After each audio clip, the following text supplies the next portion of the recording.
An important part of rural country life was in the sphere of vets. And I thought today we'd just have a look at some of the things that, in some cases, the groom farmer would have done himself, and some of the vet would have been called in.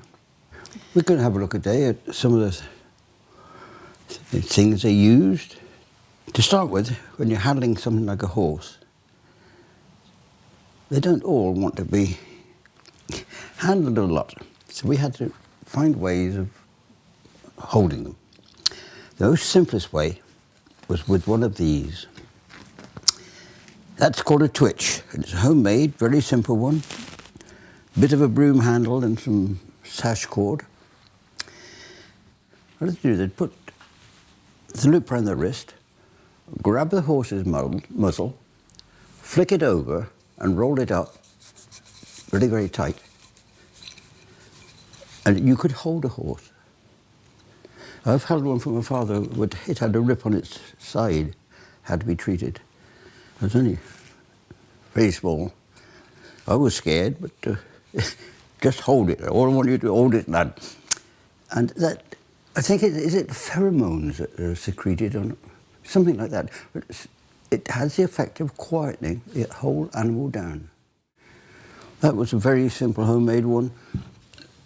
There's another one, another way they had of doing it. All simple ones. But that quietened him down.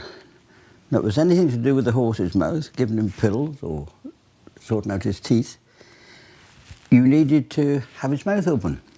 Well, this is quite a hefty one. That could hold a horse's mouth open.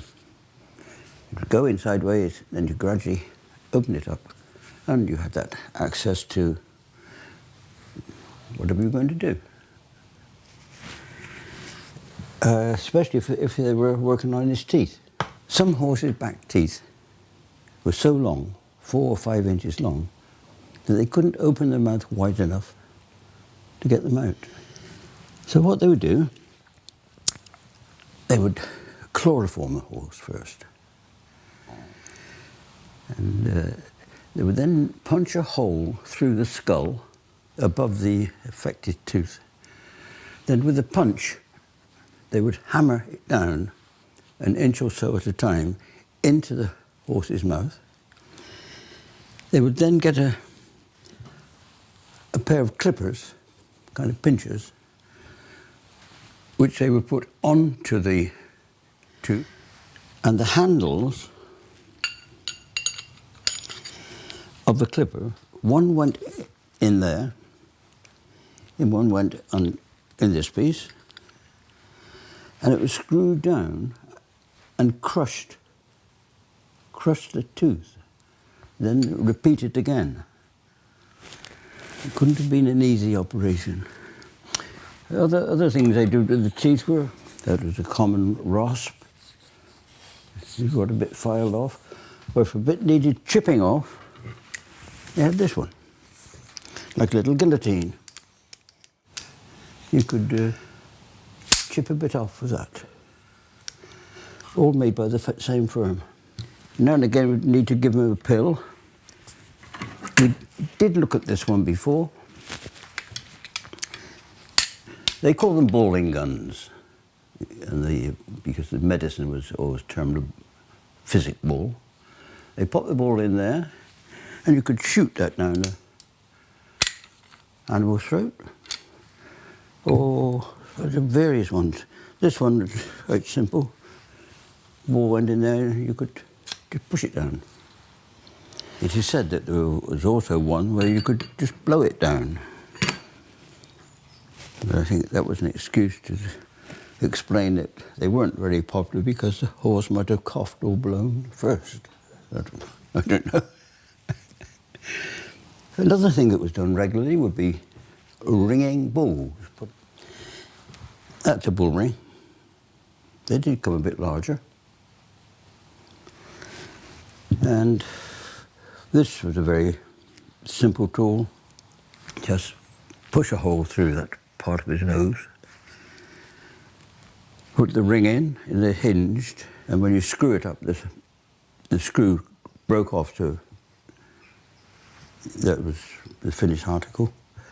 This, you chopped a bit out of that part of his nose to pop the ring in. Another way they did was this chap.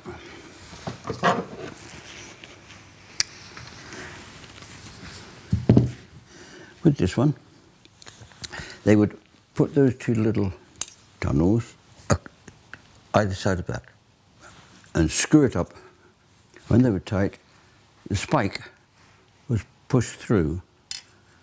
It was red hot to cauterize it, so the spike was pushed through and the hole was made that way. These are not tree loppers. This one was for docking a horse's tail. That would chop his tail off. It used to be the fashion to have just short bobtails with the horses.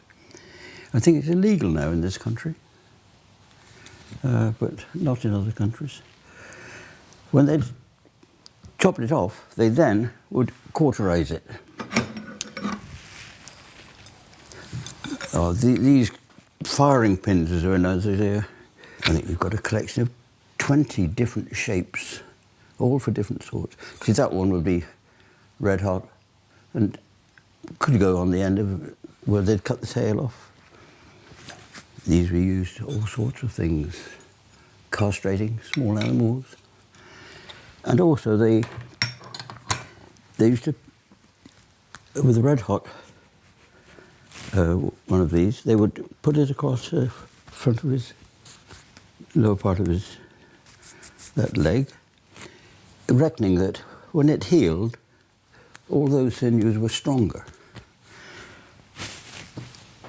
Whether that was so, I don't know, but